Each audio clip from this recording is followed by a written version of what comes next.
वक्त की बड़ी खबर सामने आ रही है। कल कांग्रेस के दिग्गज नेताओं की प्रेस कॉन्फ्रेंस होगी। दोपहर 12 बजे पीसीसी में प्रेस कॉन्फ्रेंस होगी। इस वक्त की बड़ी खबर आप तक पहुंचा रहे हैं सीएम अशोक गहलोत, रणदीप सिंह सुरजेवाला ये प्रेस कॉन्फ्रेंस करेंगे। 12 बजे वक्त रखा गया है। टीएस सिंहदेव और ताम्रध्वज साहू भी प्रेस कॉन्फ्रेंस करेंगे। ये बड़ी खबर से आपको रूबरू करा रहे हैं। कृषि अध्यादेशों के खिलाफ ये प्रेस कॉन्फ्रेंस कांग्रेस की तरफ से की जा रही है। ये बड़ी खबर आप तक हम पहुंचा रहे हैं। कल कांग्रेस के दिग्गज नेताओं की प्रेस कॉन्फ्रेंस होगी।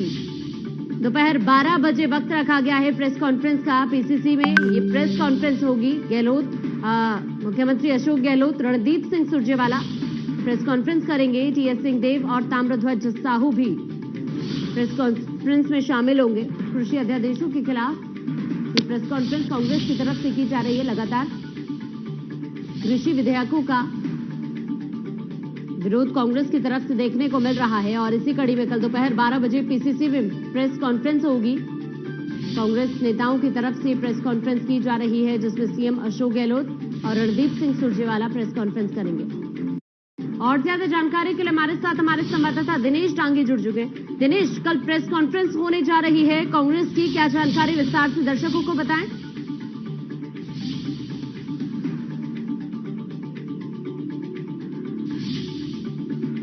कॉन्फ्रेंस को निरस्त कर दिया गया और अब इसका कल दोपहर 12 बजे का वक्त मुकर्रर किया गया है और प्रदेश कांग्रेस कमेटी दफ्तर में ये पीसी होगी, जिसमें CM Ashok Gehlot, PCC chief Govind Dotasra और रणदीप सुरजेवाला, ताम्रध्वज साहू और छत्तीसगढ़ के स्वास्थ्य मंत्री टीएस सिंहदेव यानी दिग्गज नेता एक जॉइंट प्रेस कॉन्फ्रेंस करेंगे।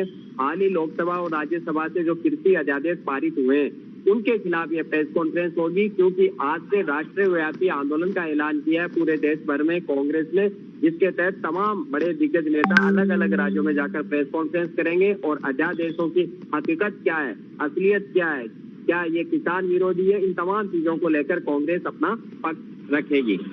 बिल्कुल, और जिस तरह से लगातार कांग्रेस की तरफ से विरोध देखने को मिल रहा है, कहीं ना कहीं कांग्रेस, हालांकि बीजेपी आरोप लगा रही है कांग्रेस पर, लेकिन कांग्रेस भी इस मुद्दे को छोड़ना नहीं चाहती है बिल्कुल भी।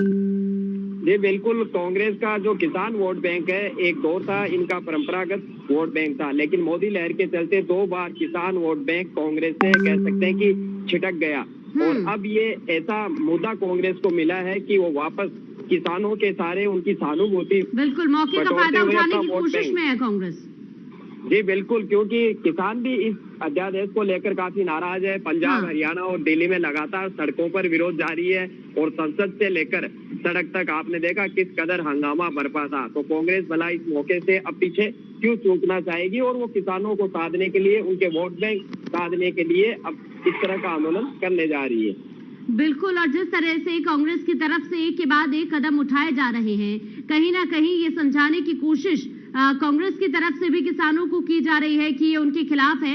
हालांकि बीजेपी ये साफ कर चुकी है, बीजेपी सरकार की तरफ से ये साफ कर दिया गया है कि ये जो तीनों ही अध्यादेश का जिक्र किया है, ये तीनों ही अध्यादेश किसानों के हित में है। जी देखिए, कांग्रेस का तर्क है कि इसके ओपन मार्केट किसानों के लिए खुलने के बाद मंडियां है वो समाप्त हो जाएगी। मंडियां समाप्त हो जाएगी तो फिर समर्थन मूल्य पर किसानों की जो उपज है, पैदावार है, उसकी खरीद कैसे होगी। इन 2 बातों का बिलों में कहीं जिक्र नहीं है। हालांकि प्रधानमंत्री नरेंद्र मोदी कह चुके हैं, लेकिन उन्होंने मौखिक रूप से ये कहा है, तो ऐसे में मानने को तैयार नहीं है किसान और कांग्रेस। तो कह सकते हैं कि कांग्रेस ने इस मुद्दे पर आक्रामक तरीके से अब 1 महीने से ज्यादा का प्रोग्राम रखा है आंदोलन का, उसके जरिए पुरजोर केंद्र को घेरने की कोशिश करेगी और पूरी कोशिश होगी किसान वोट बैंक, जो देश भर में एक मजबूत वोट बैंक है, वो वापस कांग्रेस से जोड़ा जाए। बिल्कुल, और इसी का फायदा उठाने की कांग्रेस की तरफ से देखिए कोशिश की जा रही है और यही कारण है कि आप ये देखिए कि बड़े नेता खुद प्रेस कॉन्फ्रेंस करके कोशिश कर रहे हैं किसानों को साधने की। जी बिल्कुल, कृषि अध्यादेशों को किसान विरोधी करार देते हुए किसानों को अपने पाले में लाना है कांग्रेस की यही मुहिम है और किसानों का समर्थन भी उन्हें मिल रहा है।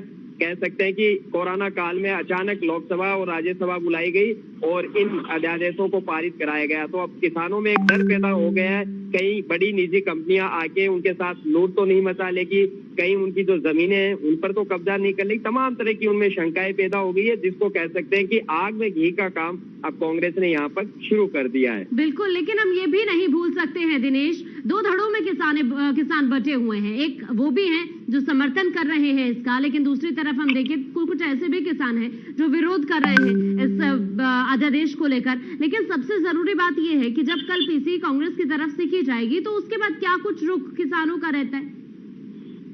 जी बिल्कुल, एक लंबे आंदोलन का ऐलान यहाँ पर किया है। 28 सितंबर को तमाम प्रदेश कांग्रेस पार्टी के दफ्तर से राजभवन तक, राज्यपाल के आवास तक पैदल मार्च किया जाएगा। फिर किसान मजदूर बचाओ दिवस मनाया जाएगा, किसान सम्मेलन आयोजित किए जाएंगे। 2 करोड़ किसानों के हस्ताक्षर कराने का लक्ष्य कांग्रेस ने रखा है। फिर ये ज्ञापन 14 नवंबर को राष्ट्रपति को दिया जाएगा। तो एक पूरा शेड्यूल चार्ट यहाँ पर जारी किया गया आंदोलन का।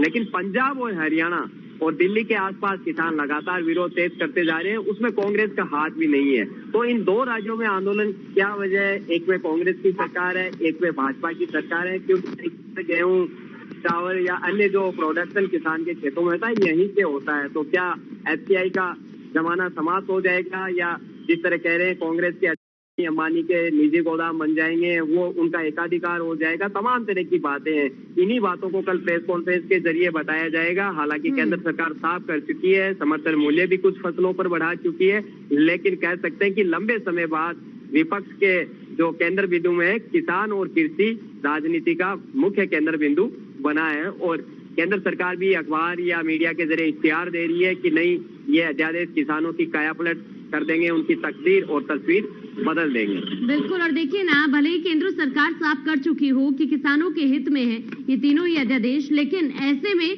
कांग्रेस भी इस मुद्दे को छोड़ने की फिराक में बिल्कुल नजर नहीं आ रही है। पूरी एक्टिव मोड में है कांग्रेस इस मुद्दे को लेकर, किसी तरह से केंद्र सरकार को घेरने की वजह से। जी देखिए, विपक्ष को कह सकते हैं कि बैठे बिठाए घर पर एक मुद्दा मिल गया है किसानों की बटोरने की।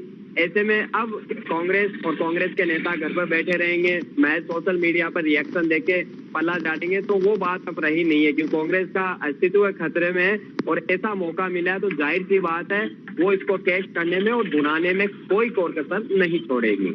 बिल्कुल, और कोर कसर तो देखिए कांग्रेस अभी भी नहीं छोड़ रही है। कांग्रेस की पूरी कोशिश है कि किसी तरह से किसानों को समझाया जाए, क्योंकि ये बिल उनके खिलाफ है। ये समझाने की कोशिश कांग्रेस पूरी तरह से कर रही है, लेकिन जरूरी ये भी है कि किसानों का इस पर क्या रुख रहता है।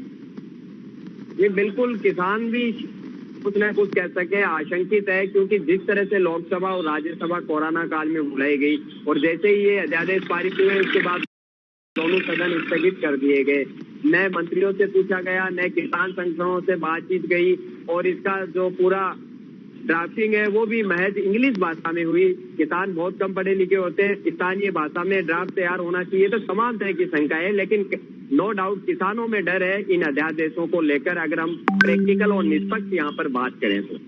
बिल्कुल, और ऐसे में देखिए हमने ये भी इतनी तमाम बातें जिस तरह से आपने कही है कृषि अध्यादेश को लेकर, क्या इसके अलावा भी और मुद्दों पर कल बातचीत सामने आ सकती है कांग्रेस की तरफ से? जी देखिए, ये शुद्ध रूप से उन्होंने प्रेस कॉन्फ्रेंस है कृषि अध्यादेशों को लेकर रखी है, और कोई प्रेस कॉन्फ्रेंस का यहाँ पर एजेंडा नहीं है। बिल्कुल, और देखिए ना, प्रेस कॉन्फ्रेंस जिस तरह से कांग्रेस की तरफ से ये की जा रही है, हालांकि पहले कोरोना को देखते हुए कांग्रेस घेर रही थी सरकार को, और अब जिस तरह से कृषि अध्यादेशों के खिलाफ ये प्रेस कॉन्फ्रेंस कांग्रेस की तरफ से की जा रही है,